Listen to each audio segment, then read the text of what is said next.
Olá, buscadores! Estamos iniciando mais um episódio do programa Leituras para Viver Melhor, programa produzido em parceria da Editora Teosófica com a TV Suprem. TV Suprem, que é o canal de comunicação da União Planetária, canal 2 da NET em Brasília. E se você estiver acompanhando aí pelas redes sociais, pelo nosso podcast do Spotify ou pelo YouTube, não deixe de curtir o vídeo, se inscrever no canal, que assim você nos auxilia a produzir cada vez mais conteúdo de qualidade para todos vocês. E hoje nós iremos conversar um pouquinho com o Luiz Augusto. Seja bem-vindo, Luiz. Muito obrigado, Charles. Olá a todos e todas. Para mim é uma alegria e uma honra estar aqui com vocês. A alegria é nossa, a honra é nossa de recebê-lo, né? E agradecemos a sua disponibilidade em trazer suas leituras, sua partilha para todos que estão nos assistindo e nos ouvindo.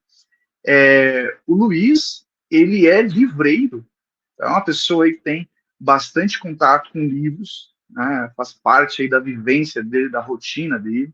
Ele também é tarólogo e ele tem um canal no Instagram, né? Um perfil no Instagram, onde ele fala sobre esses assuntos. Depois ele vai falar um pouquinho mais para nós sobre o canal dele também, é o Tarô Filosófico, se eu não me engano, né?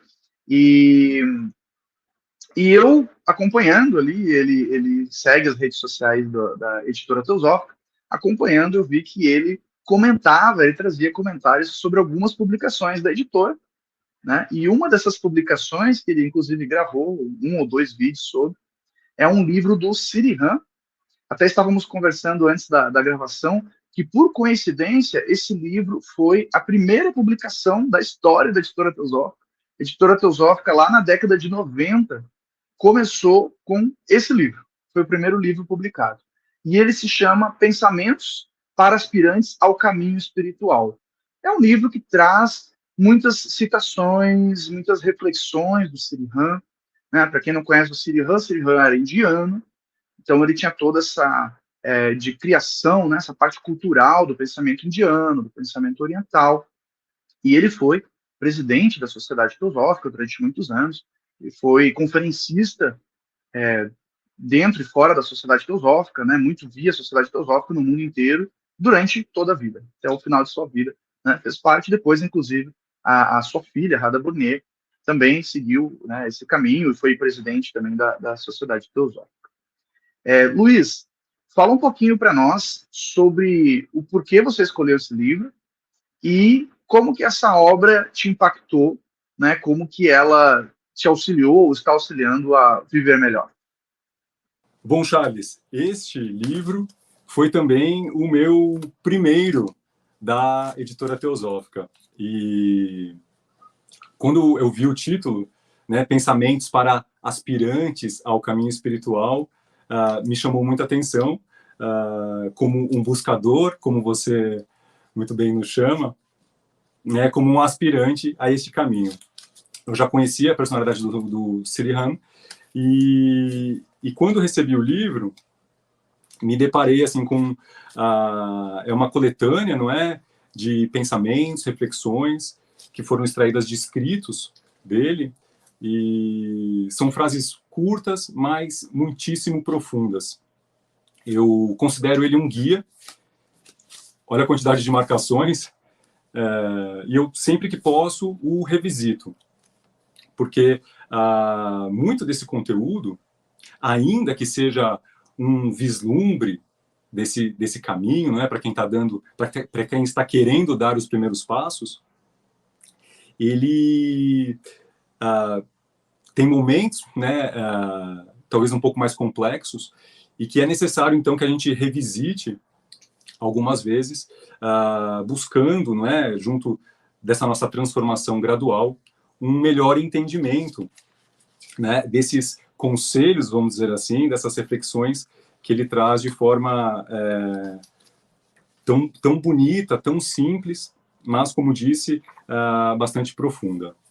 E como eu havia comentado no início, né, o Sirihan era um indiano, né, e, portanto, ele tinha esse pensamento orientalista que permeia a literatura teosófica, né, é considerada um método, uma literatura para ocidentais sobre o pensamento oriental, né? Grosso modo, ela pode ser considerada assim, embora, claro, fala também de tradições ocidentais, fala de cristianismo, enfim, fala de não só de tradições do Oriente, mas é nítido que a principal influência, principalmente de Helena Blavatsky, e também outros autores, né? A sede internacional da Sociedade Teosófica na Índia, então que o pensamento oriental ele permeia muito essa literatura.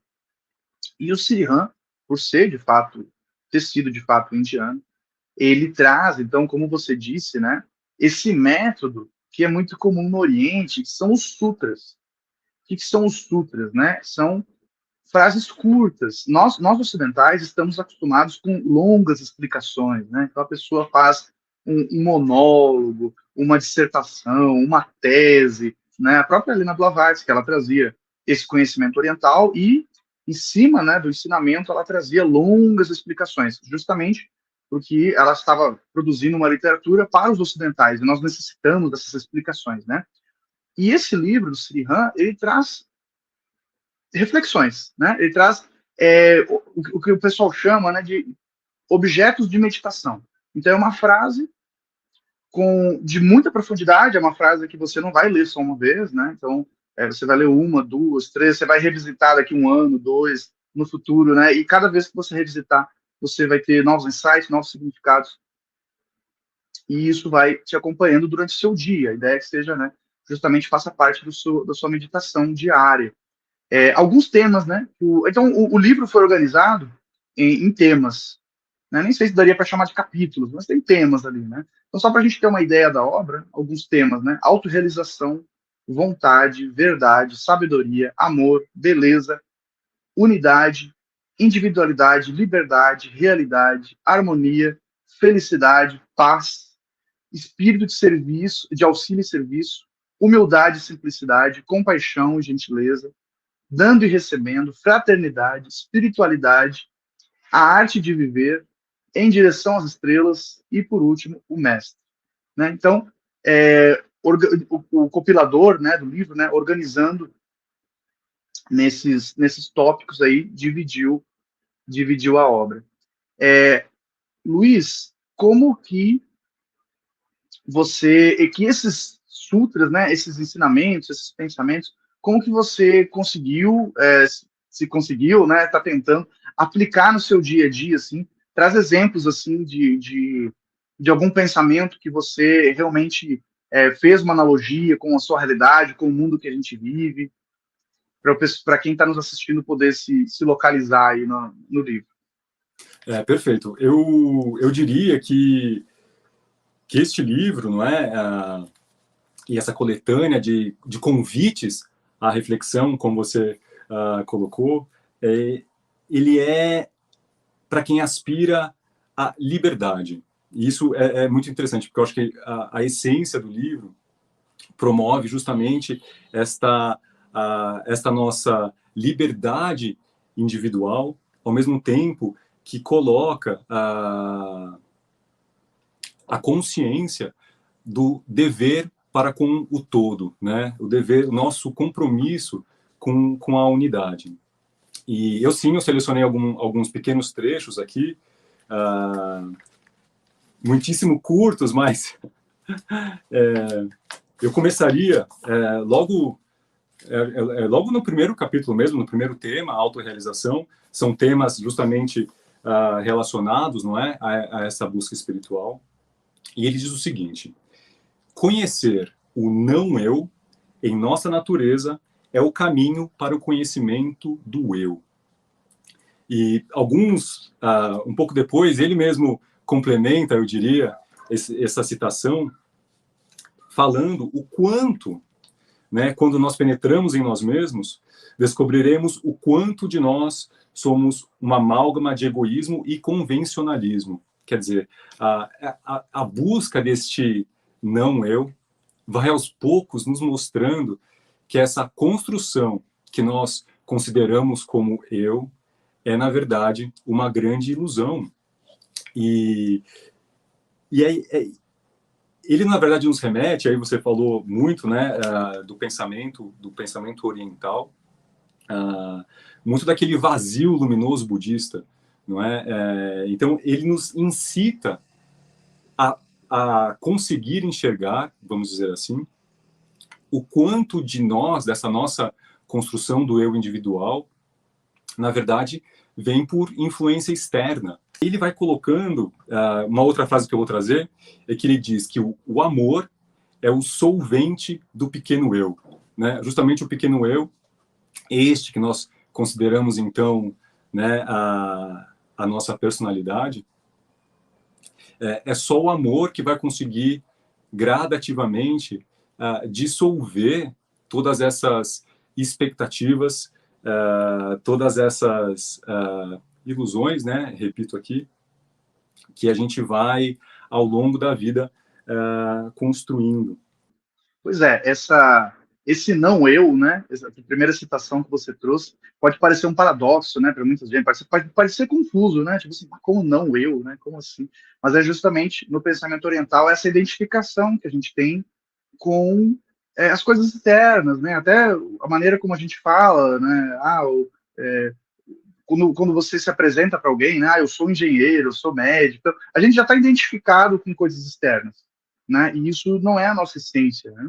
Então, talvez Sirihan aí, como a sabedoria do Oriente, nos faça um convite para buscar reencontrar, né, essa essência, reconectar com essa essência que é o verdadeiro eu ou não eu, né? Esse eu espiritual. Este é o programa Leituras para Viver Melhor. Hoje estamos conversando com Luiz Augusto sobre o livro Pensamentos para Aspirantes ao Caminho Espiritual, de autoria do Sirihan, publicado pela editora Teosófica. Nós vamos para um rápido intervalo e voltamos daqui a pouco. Até já.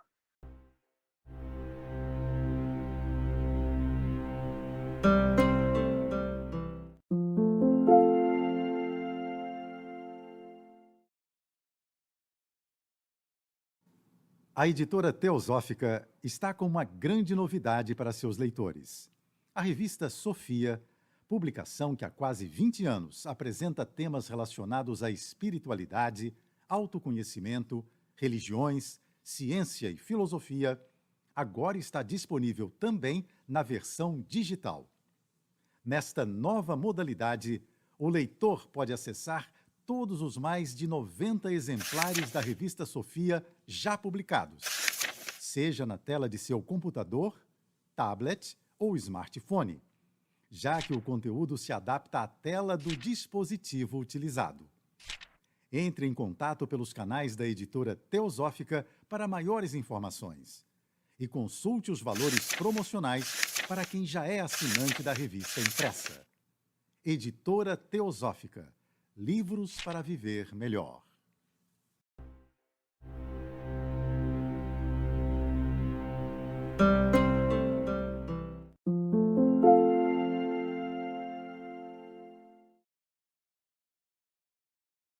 Estamos de volta com o programa Leituras para Viver Melhor, hoje conversando com Luiz Augusto sobre o livro Pensamentos para Aspirantes ao Caminho Espiritual, de autoria do Sirihan. No primeiro bloco, o Luiz trouxe para nós, né, várias citações do livro. Esse livro ele tem esse formato, né, de citações, pequenas frases, reflexões, e algumas muito profundas, inclusive. Algumas que, para o nosso pensamento, né, ocidental, podem parecer bem confusas, paradoxais, como, por exemplo, né, o Sirihan fala do não eu, né, então que a percepção do não eu vai nos conduzir ao verdadeiro eu. Como isso, né? Então a gente tem no pensamento teosófico, no pensamento budista também, que em muito se assemelha, tem os budistas falam, né, de anatma, não alma. Então, enquanto os hinduístas falam em atma, alma, né? E a literatura teosófica fala em atma, né? Então fala nessa alma ou espírito, mas ao mesmo tempo diz que, ao menos no pensamento de Blavatsky, né, principal autora, ela diz que existe, mas que ele não seria individual, né?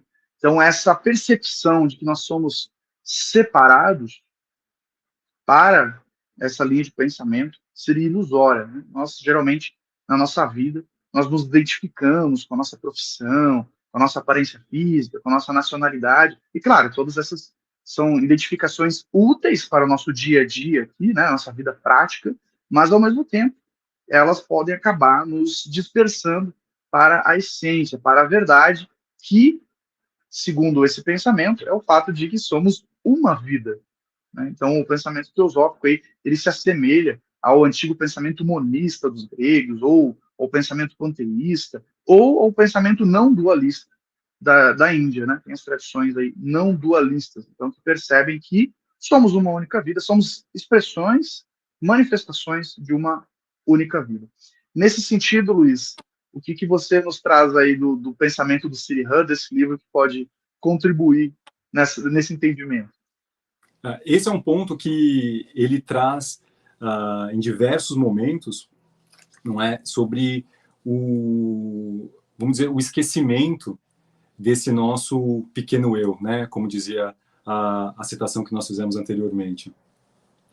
Ele coloca como que a felicidade, né, a liberdade e a consequente felicidade, ela se dá justamente a partir do momento em que nós nos enxergamos mais como parte dessa vida una, como você disse, do que quando nós vivemos e experienciamos a vida apenas de uma forma egoísta, não é assim, pensando apenas nas nossas próprias conquistas. E ele sugere, vamos colocar assim, que a gente esqueça um pouco dessa nossa personalidade e nos identifique mais com esse nosso eu superior, não é? Eu vou trazer aqui uma citação: podemos conhecer o mestre somente através de sua presença em nós mesmos, e podemos sentir a sua natureza somente na medida em que nossa natureza corresponda à sua, não é? E quando a gente vai, então, né, buscar um entendimento do que é, né, esse mestre, ou esse, vamos dizer assim, essa essência divina que habita em todos nós, a gente justamente vai entender, como um dos temas é trazido aqui, a fraternidade como uma condição primordial para que a gente avance nesse sentido. E é engraçado, né? De novo, um paradoxo. Não é que ele insinua que o nosso eu individual deixe de existir. Pelo contrário, as características, os aspectos com os quais nós nascemos ao longo das nossas diversas vidas, das nossas diversas existências, elas são como notas, vamos dizer assim, dentro de uma grande partitura, de uma grande sinfonia, não é? Cada momento ele tem sua relevância, ele tem sua importância. Entretanto, essas nossas existências, elas não devem servir apenas aos nossos próprios interesses, mas justamente ele nos impele a servir a essa unidade, não é assim? Vamos dizer que, né, de novo, falando das notas musicais, uma nota isolada tocando para si mesma não cumpre a sua missão. Ela só, vamos dizer assim, é só quando ela se entrega e se integra, não é, a essa composição maior que essa música vai soar, né, vai soar harmônica.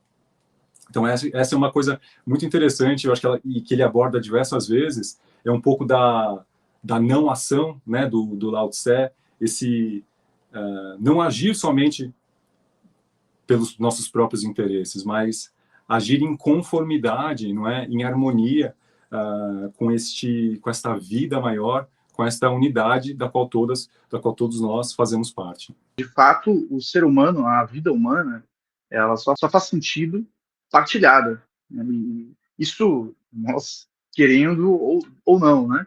Porque ninguém de fato é isolado. Esse é um pensamento prático, não é nem um pensamento de profunda filosofia filosófica. É um pensamento prático, né? Nós só vivemos na comunidade humana. qualquer ser humano que fique isolado, ele não sobrevive, né? Nós estamos aí profundamente, né, no aspecto filosófico, que o Sirihan é muito profundo no pensamento dele, ao mesmo tempo muito prático. Né? Mas e na vida prática, Luiz? Como que a gente coloca isso na prática, no nosso dia a dia? Como que você consegue, se consegue, está fazendo isso? Fala um pouquinho para quem está nos ouvindo, sim. Se puder fazer algumas relações, né, com o nosso dia a dia, para que todos nós consigamos aplicar sua plenitude em nossas vidas. Sim, eu diria que todos nós somos Arjunas, né, assim, do dia a dia. É uma batalha constante. Eu separei aqui uma frase que eu acho que vai trazer bastante na prática um pouco do que ele chama de liberdade, né? Liberdade é autodeterminação, não uma reação compelida ou mecânica. Aquele que é escravo de suas paixões, que é conduzido por hábitos de pensamento, emoção ou ação, erigidos ou contraídos na ignorância, não é um ser humano livre. Então, tá aqui uma proposta para uma prática diária, não é? Das nossas, por exemplo, as nossas paixões, não é? Esses nossos ímpetos ou essas tempestades internas, vamos dizer assim, como diriam alguns.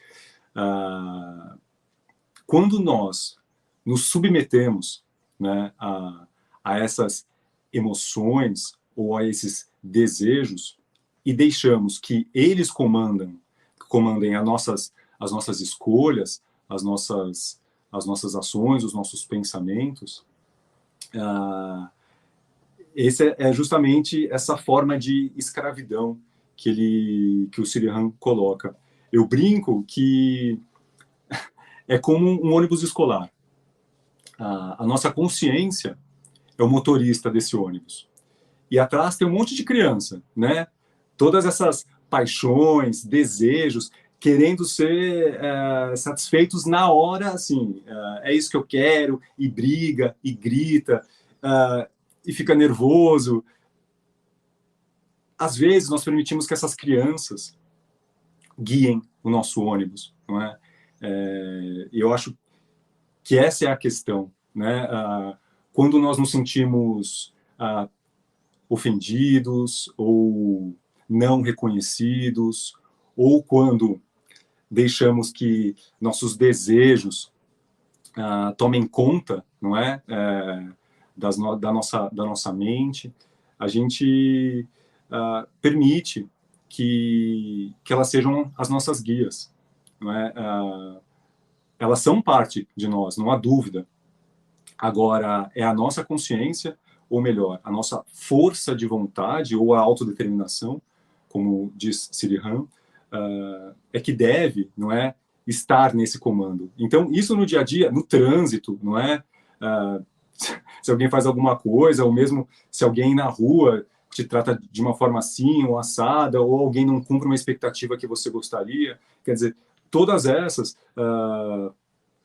são pequenas pedras, né, pequenos obstáculos no nosso caminho que nós temos que, com sabedoria, com prática, com esforço e, sobretudo, com essa atenção, né, essa atenção plena, interna, de como a gente... Porque a gente percebe um pouco aquela história do contar até 3, né, assim, a gente percebe isso se formando na gente. Agora, se a gente é conduzido apenas pelo hábito ou vício, não é, dos pensamentos, das emoções ou ação ou das ações que nós praticávamos, não é? A gente fica condicionado, mecânico e justamente escravo. E eu acho que essa é uma questão muito do nosso dia a dia. Realmente esse livro ele é de uma profundidade ímpar, né? E a linguagem, o Sirihan traz uma linguagem aí que todos nós conseguimos assimilar e fazer o melhor proveito desses ensinamentos.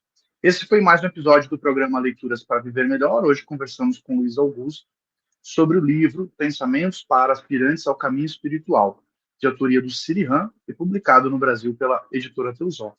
Nós vamos ficando por aqui. Até o nosso próximo encontro.